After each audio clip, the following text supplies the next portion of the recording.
आपने टेलीविज़न में देखा होगा या न्यूज़पेपर में पढ़ा होगा, पिक्चर्स देखे होंगे कि किस प्रकार से जब बाढ़ आती है तो घर के घर बह जाते हैं।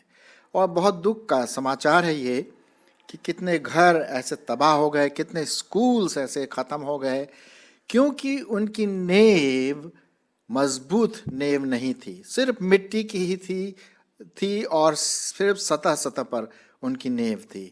और जब बाढ़ आया, तूफान आया, बिजली गिरी, तो वो घर बह गया, ढह गया और कितना नुकसान हुआ है। ये एक बार की कहानी नहीं है, कई बार की कहानियाँ आपने देखा होगा टेलीविज़न में। कारण नींव ठीक नहीं थी।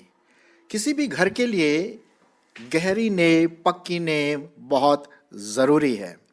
और इसी नींव को ध्यान में रखते हुए पौलुस प्रेरित अपने आत्मिक बेटे को भी यही बात कहता है कि जो आत्मिक धरोहर तिमोथी को दी गई है वो बड़े ध्यान से रखे, उसकी नींव की जो गहराई है और अच्छी मजबूत हो, ताकि वो परमेश्वर के वचन को पूरी सत्यता के साथ पकड़े रहे। और वही वचन आज आपके लिए और मेरे लिए भी है, आपके जीवन में, मेरे जीवन में, जब हमने प्रभु यीशु मसीह को अपना जीवन दिया है। इससे पहले कि मैं आगे बढ़ूं, मैं वही बात आपके सामने पढ़ना मांगता हूं जो पौलुस ने 2000 साल पहले तिमोथी के साथ किया। तो आइए मैं उसको पढ़ूंगा। ये पाया जाता है भाग पहला तिमोथी उसका 6 अध्याय और 19 से 21 पद। पहला तिमोथी 6 अध्याय 19 से 21 पद। यहाँ पर इस प्रकार से लिखा हुआ है, और आने वाले जीवन के लिए एक अच्छी नींव डाल रखें कि सत्य जीवन को वश में कर लें। हे तिमोथियस, इस धरोहर की रखवाली रख जो तुझे दी गई है, और मूर्ख बातों से और विरोध के तर्क से जो झूठा ज्ञान कहलाता है दूर रहे। कितने इस ज्ञान का अंगीकार करके विश्वास से भटक गए, तुम पर अनुग्रह होता रहे। यहाँ पर पौलुस तिमोथी को आगाह कर रहा है कि ऐसे कई अपने आप को ज्ञानवान कहने वाले आएंगे, बाढ़ के रूप में आएंगे, और तुम्हारी जो आत्मिक घर की जो देह है उसको गिरा देंगे अगर वो मजबूत ना हो।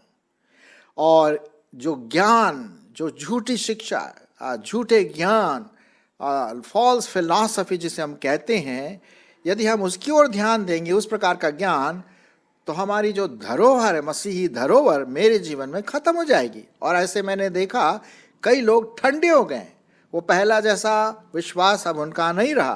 प्रकाशित वाक्य में कहता है कि तूने अपने पहला जैसा प्रेम नहीं है, ठंडा हो गया है। तो कहीं आपका और हमारा प्रेम प्रभु परमेश्वर के प्रति, परमेश्वर के वचन के प्रति क्या ठंडा तो नहीं हुआ? और इसी बात को हमें ध्यान में रखना है कि हम इसकी रखवाली करें। जो धरोहर, आत्मिक जीवन, नया जीवन, परमेश्वर का वचन जो दिया है, सत्य वचन जो दिया है, उसकी हम रक्षा करें अपने जीवन में, ताकि हम किसी झूठी बातों में ना पड़ें। अब यूहन्ना उसका 17 और 17वां पद में क्या लिखा हुआ आप जानते हैं। शायद मैंने कई बार कहा इसके बारे में कि सत्य के द्वारा उन्हें पवित्र कर, क्योंकि तेरा वचन सत्य है। तेरा वचन अर्थात परमेश्वर का वचन सत्य है। तो इसीलिए मैं और भी दूसरी बातों को जो इसी से संबंधित है आपके सामने पढ़ने की कोशिश करूँगा।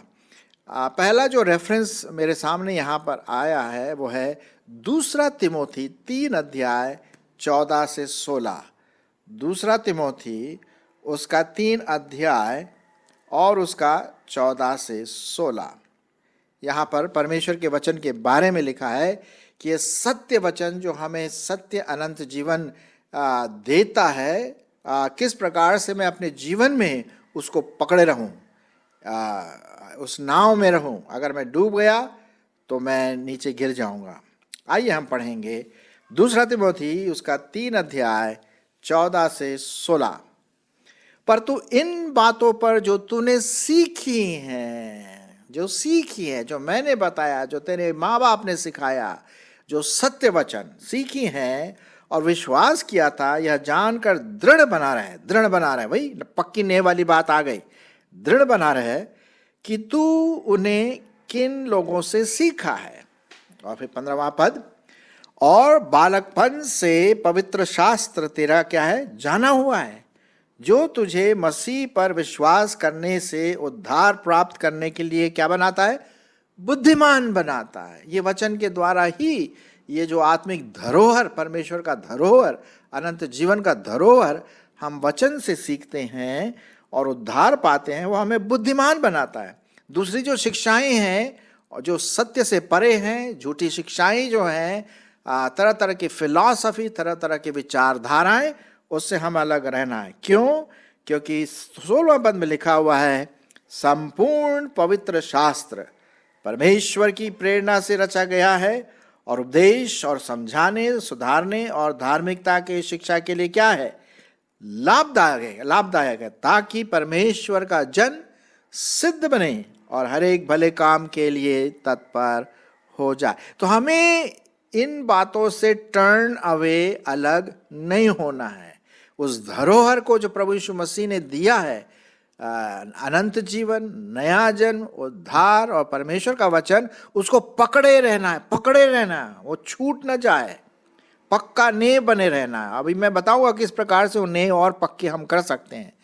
इसी के साथ साथ मैं एक और पद पढ़ना मांगता हूं, तीतुस की पत्री, तीतुस और उसका 1 अध्याय 14 पद, तीतुस उसका 1 अध्याय 14 पद।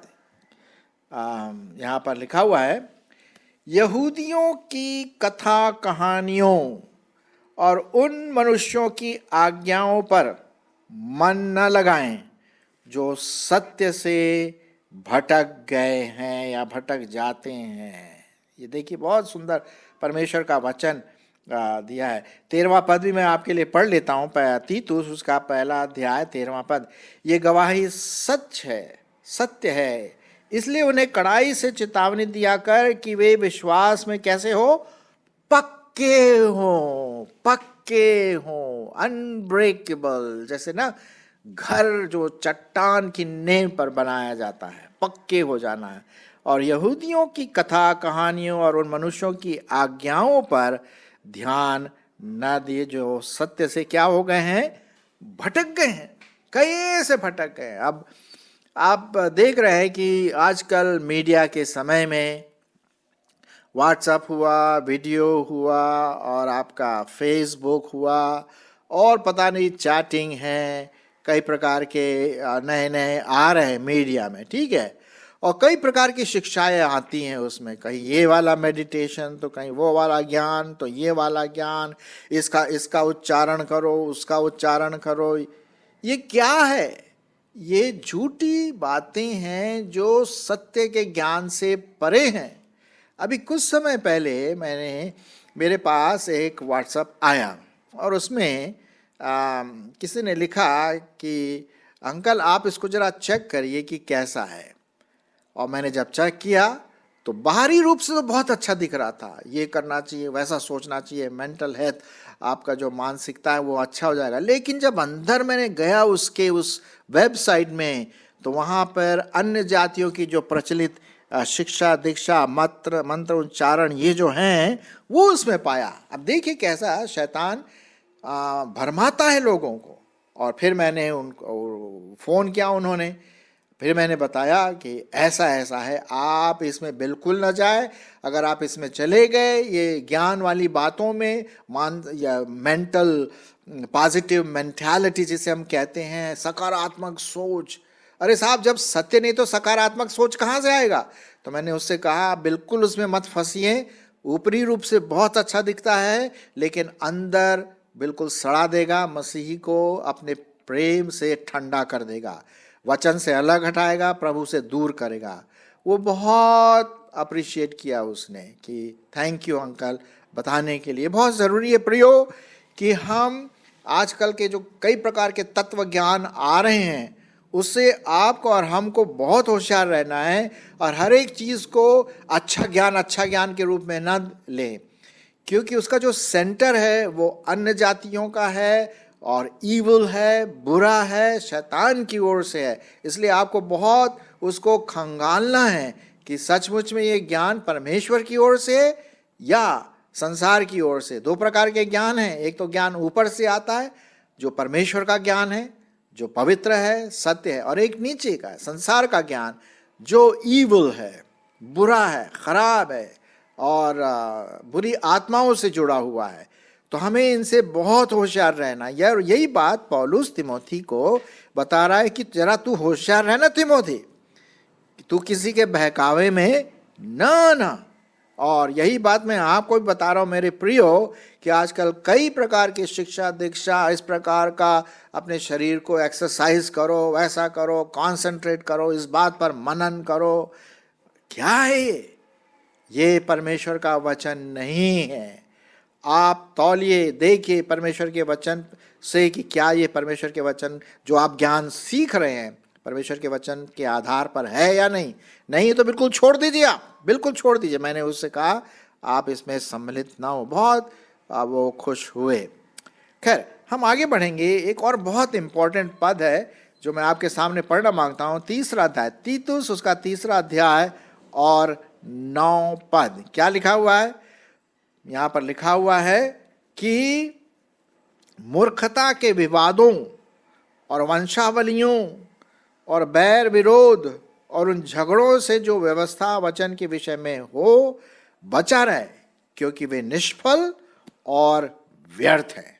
हाँ, किसी पाखंडी को 1-2 बार समझा बुझाकर उससे अलग रहे, यह जानकर कि ऐसा मनुष्य भटक गया है और अपने आप को दोषी ठहराकर पाप करता रहता है। तो हम किसी वंशावली में कि उसका था ऐसा था वैसा, फिर वहाँ से वो निकला, फिर उसके ये आया। अरे साहब, इसमें फंसने की जरूरत नहीं है आपको, बिल्कुल भी नहीं। नहीं तो आप मसीह जीवन से अलग हो जाएंगे। ये मेरे पक्की बात बता रहा हूँ।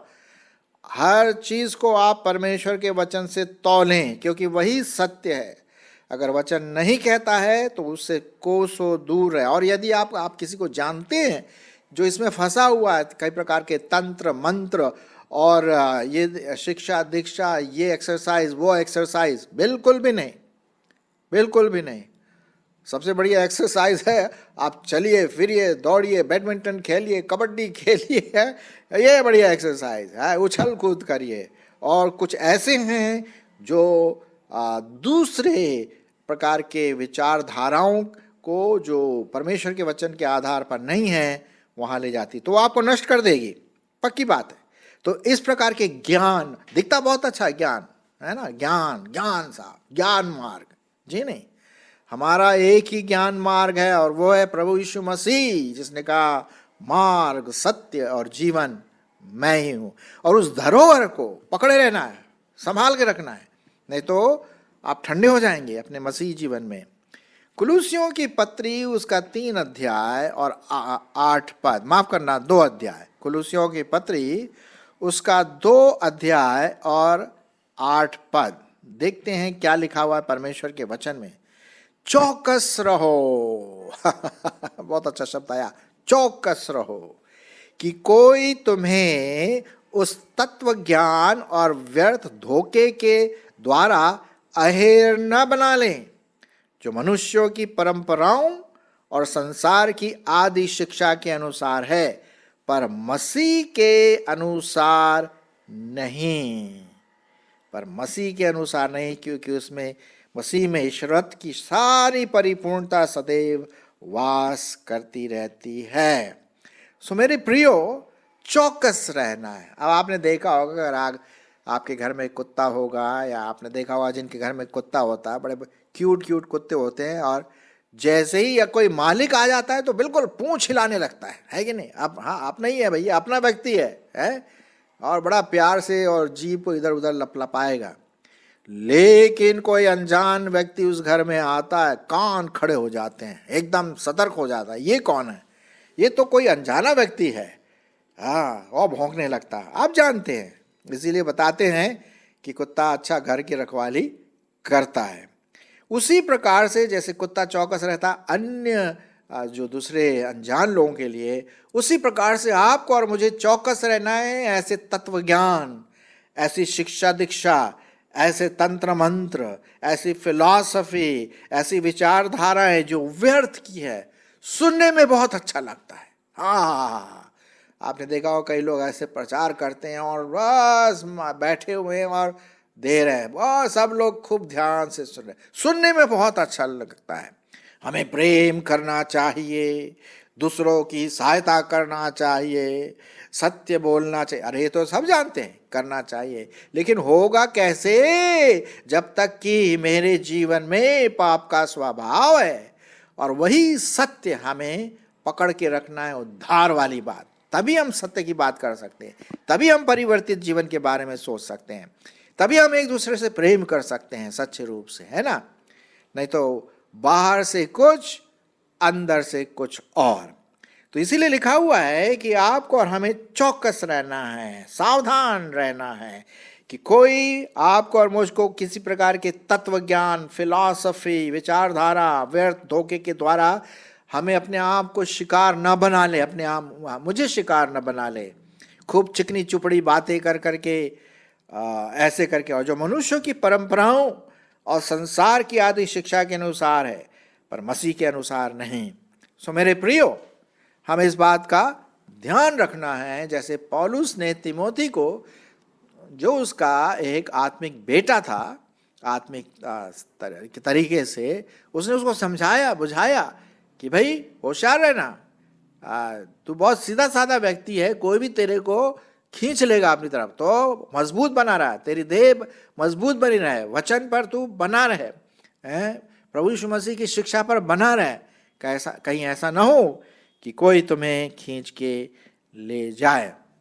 अब प्रश्न ही उठता है कि कैसे मैं अपनी नींव को, जो मेरे पास है, मेरे पास जो धरोहर है, कैसे उसको मजबूती से पकड़े रहूं। पहली बात तो यह है कि जितना हो सके आप बाइबल स्टडी करिए, क्योंकि जितना आप बाइबल स्टडी करेंगे, व्यक्तिगत रूप से या सामूहिक रूप से, पारिवारिक रूप से, छोटे छोटे ग्रुप्स में, उतना आपके लिए अच्छा है ना। मैं बड़े चर्चेस की बात नहीं कर रहा हूँ, लेकिन जहाँ 3-4 लोग बैठ करके थोड़ी आराधना की और फिर बाइबल खोला, बाइबल में से एक दूसरे से प्रश्न पूछो, ऐसा तो फिर ऐसा क्यों, ताकि क्या है, अपनी धरोहर की नींव को मजबूत करे, हमारे विश्वास को मजबूत करे, हमारे आत्मिक जीवन को मजबूत करे, है कि नहीं। तो इस प्रकार से आप अपनी जो धरोहर है परमेश्वर ने जो आपको दिया है, छोटे छोटे बाइबल स्टडी के द्वारा आप मजबूत कर सकते हैं। और दूसरी बात, जितना हो सके आप इसको दूसरों को भी बताएं, क्योंकि एक चीज़ तो होती है भाई मैंने सीख लिया, ठीक है, बहुत अच्छी बात है, लेकिन जब मैं दूसरों को सिखाता हूँ या सिखाती हूँ, तो और पक्का मेरे जीवन में वो बात बन जाती है। अब मैं खुद एक टीचर हूँ, जब मैंने कुछ सीखा और जब मैं दूसरों को सिखाता हूँ, तो वो बातें मेरे जीवन में और पक्की सी हो जाती है, क्योंकि मैं दूसरों को सिखाता हूँ, तो मुझे भी कुछ सोचना पड़ता है सिखाने से पहले, है ना। तो उसी प्रकार से हम पक्के होते जाएंगे और प्रभु से प्रार्थना करें हर रोज कि प्रभु तो मेरी नींव को, मेरे आत्मिक जीवन को, मेरे प्रेम को, मेरे कमिटमेंट को प्रभु जी तू बढ़ा, आत्मा में मुझे बढ़ा। रोज आप अपने रूप से जैसे भी आप प्रार्थना करते हैं, आप दोनों हाथ उठा करके या जैसे भी आप करते हैं, आसमान की ओर देख करके बोलें प्रभु से, प्रभु मेरी धरोहर को पक्की रख, मेरे को सहायता कर। कहीं ऐसा ना हो कि तत्व ज्ञान की आंधी तूफान आए और मेरा आत्मिक घर गिर जाए। प्रभु यीशु मसीह ने क्या कहा, याद है वो पैराबल, जो दृष्टांत कहा था कि बुद्धिमान ने जो घर बनाया चट्टान पर बनाया, आंधी तूफान आई और नहीं गिरा, पक्का था उसका नींव। लेकिन दूसरा वाला जो घर था किस में बना था, रेत में बना था, मिट्टी में, और आंधी तूफान आया। कई प्रकार के ज्ञान जो आजकल चल रहे हैं दुनिया में, मीडिया में, हमारे स्कूल कॉलेजेस में, लोगों की विचारधाराओं में कहीं वो हमें न गिरा दे। भाई चट्टान पर बनाना है ना, मजबूत बनाना है ना। तो इसलिए हमारा जो घर है, आत्मिक धरोहर जो है, वो चट्टान पर बना रहे, मजबूत ने बनी रहे, है कि नहीं। तो चाहे कितने भी आंधी तूफान आए, कितने भी ज्ञान की बातें आए, उल्टी सीधी ज्ञान की बातें आए, हम उनको अटैक कर सकते हैं। अटैक का मतलब उनको हम दूर रख सकते हैं। और जो इसमें इन्वॉल्व है, जैसे कि अभी किसी ने जैसे मुझे ऐप भेजा और पूछा कि क्या सही है, तो मैंने उसको बताया कि ये गलत है। उसी प्रकार से यदि आप देखते हैं किसी को कि वो किसी चीज़ में फंस गया है, वो किसी तत्व ज्ञान में फंस गई है, या किसी प्रकार के शिक्षा जो तरह तरह के एक्सरसाइजेस करने के लिए ऐसा करो और इधर देखो उधर देखो, मन को शांत रखो, ये सब बातें प्रभु की ओर से नहीं है। ये अन्य फोर्सेस से हैं, इविल फोर्सेस से हैं। आपकी और मेरी जिम्मेदारी पड़ती है कि हम उसको एक बार समझाएं, 2 बार समझाएं, लेकिन अगर वो नहीं समझता, हम उसके लिए प्रार्थना कर सकते हैं। सो मेरे प्रियो, आशा है कि आप अपनी धरोहर को, अपने विश्वास को, अपने परमेश्वर के वचन को पकड़े रहेंगे और वो नींव मजबूत होती जाएगी। आमीन।